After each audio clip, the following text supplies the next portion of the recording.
Hello everyone, and welcome once again to the Temple Institute Parsha class. My name is Gedalia Meyer, and I'm podcasting from Ma'ale Adumim in Israel. We like to think that we are in control of our thoughts. This is really the single thing in our lives over which we could conceivably have complete control. We are fully aware that we have no more than limited control over everything that is external to us. We are also aware that we have only tenuous control over our emotions. Hazier things like imagination and willpower may be more or less in control depending on the person. But actual thoughts, those ideas and possibilities that keep popping up in our minds, these are in our back pockets. The only problem is when we realize that these thoughts do seem to just pop up without our really doing all that much to generate them. Sure, we can ruminate on them and sustain them in our minds if we want to, but the darn things sure seem to come out of nowhere. It is a good bet that pretty much everyone wonders from time to time about whether their thoughts are truly their own or whether they somehow just emerge from the unknown depths of the mind, whatever that may be. Nowhere is this question more obvious than in the case of dreams. We all dream as far as we know. It is likely that we dream every time we sleep, though this is still somewhat unclear. We only remember our dreams with any vivid detail a fraction of the time, though some people are quite adept at this. Even if we don't remember a dream, it very possibly could have a profound effect upon us. Dreams seem to come from some inner self, something buried deep within us that is almost undefinable. It is difficult to escape the feeling that they are telling us something about ourselves. Even if one writes them off as nothing more than repressed memories or something along those lines, they still seem to matter. They seem to be surrounded by a great veil of mystery. It should come as no surprise that dreams have long harbored a unique place in human culture. It is not easy to find a cultural history that does not have dreams figuring somewhere in its story. It should also come as no surprise that the Bible has its fair share of dream stories. It is not as if they are everywhere, but they come up often enough that it is clear that they were deemed important. Both in the Bible and in all kinds of other important work, they are seen as portents to the future. Dreams were clues as to what was going to be, what God was willing to show us of that which lies ahead. This week's Parsha is called Vayeshev. That word means he dwelt, a rather biblical sounding phrase that introduces the third of three Parshas that concentrate on the life of Jacob and his family. This one gets into the details of what happens after they settle back in the land of Canaan, seemingly to stay there permanently. But the events in this Parsha set in motion the process of the exact opposite course. This Parsha sets the scene for the famous enslavement of the Israelites in Egypt and the exodus that would follow. How does all this happen if they're just settling down in Canaan and have no plans on moving to Egypt? It starts with dreams. The dreams are those of Joseph, the oldest son of Rachel, and the one who is described as Jacob's favorite. This favoritism, unsurprisingly, produces jealousy among his brothers, which would play a part in future events. On top of that, Joseph dreamed that they would all bow down to him in some manner. Foolishly, he told them all this dream, thus inspiring further resentment. Even his father rebuked him for this dream, asking him how it could be that his father, his mother, and all his brothers would actually bow down to him. But, the Torah says, Jacob kept the matter in his mind, refusing to dismiss it as just a crazy dream.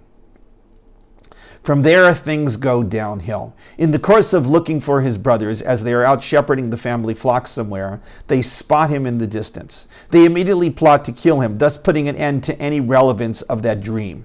But after tossing him in a pit, they reconsider the matter.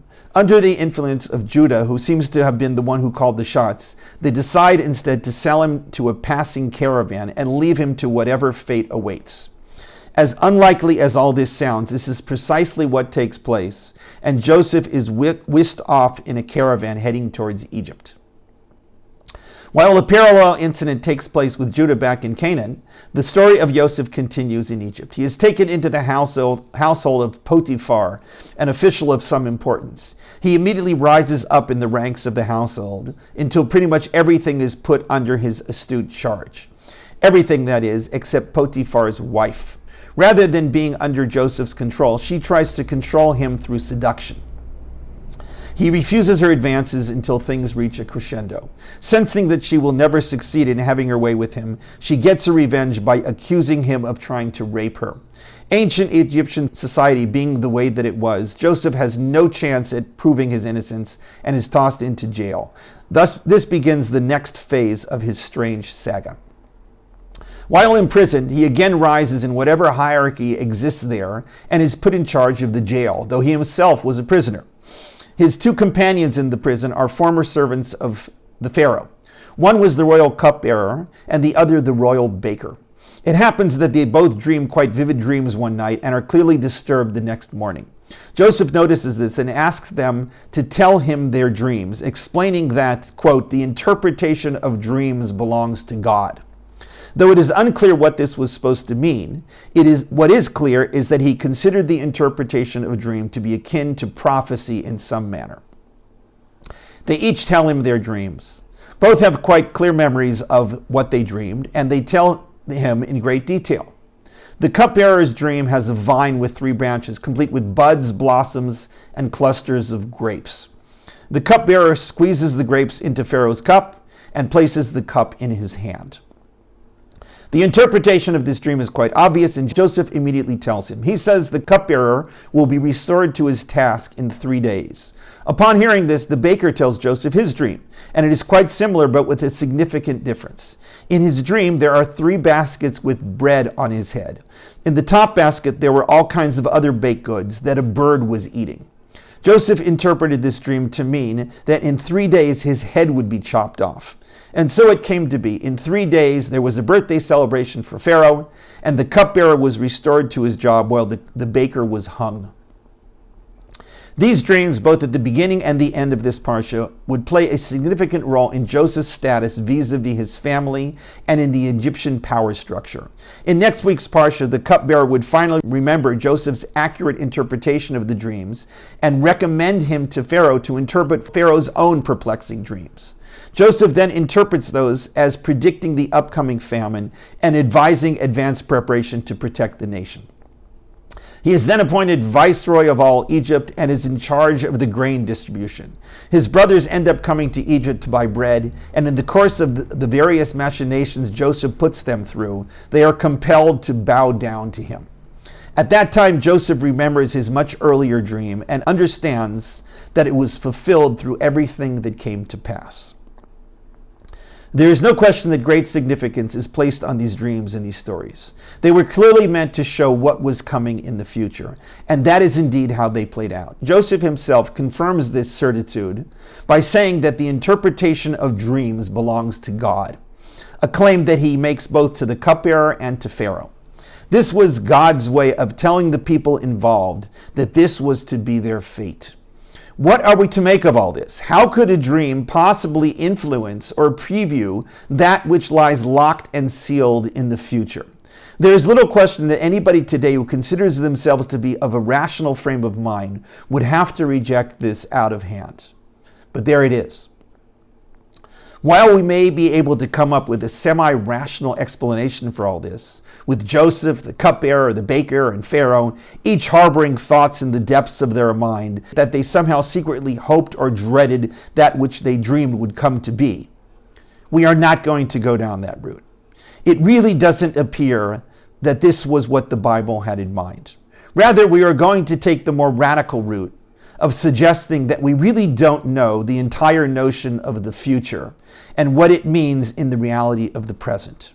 It isn't there, and yet it is in some way, and to some degree is already paved out. We also have only the foggiest of ideas what dreams truly are. Are they really nothing more than rehashed and repressed memories or feelings? Or are they in some way a real channel into what will be? Perhaps there are dreams that do indeed come from outside the mind. Perhaps they are more than those memories or whatever. Perhaps, like certain thoughts that seem to come from nowhere, they are visitations to the hidden realms of the mind from outside sources of knowledge. Just as the mind can process something as simple but as nebulous as a number, which really doesn't exist in any palpable form outside the mind. Perhaps we can also receive these signals from some aspect of the spiritual world and interpret them to show us some aspect of what is in store for us. The future and all things that are not real at the moment are not necessarily as non-existent as the strict understanding of time has forced us to accept. Perhaps it is through the half-real, half-unreal reality of dreams that we occasionally catch a glimpse of that which is not yet there. What is a dream? Why is it any more dreamlike than the rest of our mental existence? It is all kind of a dream if we really think about it. We flit in and out of the outside world like flashes of a firefly. We exist within our own little cocoon much of the time, hoping or believing that it somehow matches what is going on outside of us. Perhaps a dream is a way of reaching a bit further than the immediately adjacent outside world into a realm that does not quite yet exist. Perhaps this is what dreams are made of. Shabbat Shalom.